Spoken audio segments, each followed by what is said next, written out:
پہاڑی زبان میں اپڈیٹ سنیے۔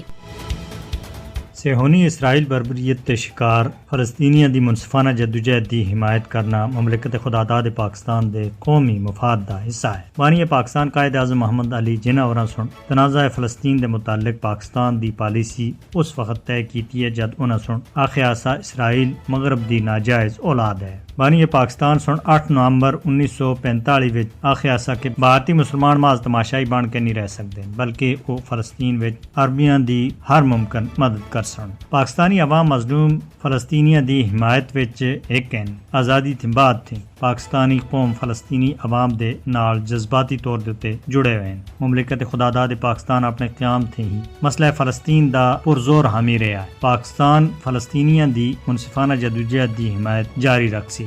پاک فوج دے سپہ سالار جنرل سعید عاصم منیر سن 17 اکتوبر کو کور کمانڈرز کانفرنس تھی خطاب کردے ہوئے آخیا کہ فلسطینی عوام کو پاکستان دی غیر متزلزل سفارتی، اخلاقی اور سیاسی حمایت جاری رہسی۔ جنرل سعید عاصم منیر سن یہ عزم بھی دہرایا کہ پاکستان فلسطینیاں دے اپنے علاقیاں اور مسلمانوں دے مقدس مقامات تے غیر قانونی اسرائیلی قبضے دے خاتمے دی جدوجہد وچ اپنی حمایت جاری رکھ سی۔ پاکستان اس گل دے اتے پختہ یقین رکھتا ہے کہ تنازع فلسطین دا منصفانہ حل مشرق وسطیٰ اور دنیا وچ دیر پا امن دے قیام دے واسطے ناگزیر ہے۔ اہل پاکستان دے دل فلسطینیاں دے دلاں دے نال تڑپتے ہیں۔ مظلوم فلسطینیاں دے اتے صہیونی اسرائیلی بربریت کے خلاف ہزاراں پاکستانی مرد و خواتین، بچیاں اور بزرگاں سن بڑے شہراں اور قصباں وچ مارچ کر کے اپنے جذبات کا اظہار کیتا ہے۔ پاکستان ایک آزاد فلسطینی ریاست قیام دی شروع ہی حمایت کردا رہا ہے جس دا دارالحکومت القدس شریف ہو سی،